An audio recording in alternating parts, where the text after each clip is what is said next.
Kovanışты bölісуге орталарыңызға келіп тұрған, ортаға шығып сәлемін беріп тұрған Ұлышы Сіргелі Батыр елінің баласы, Қазығұрт елінің тумасы, Шымкент қаласының асабасы, Сапар атты ұлдарыңыз мен болам. Той құтты болсын ағайын тағы да.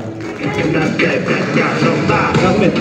Бүтін болса ел жақсы, сұлу болса көл жақсы, адасқанға ай жақсы, ал жылқыға сай жақсы, мінгенге тай жақсы, ұстамаса гай жақсы, нанға жаққан май жақсы, бермесе де бай жақсы. Бірін айтты, бірін айт, сарайыңды ашатын, саршағанды басатын.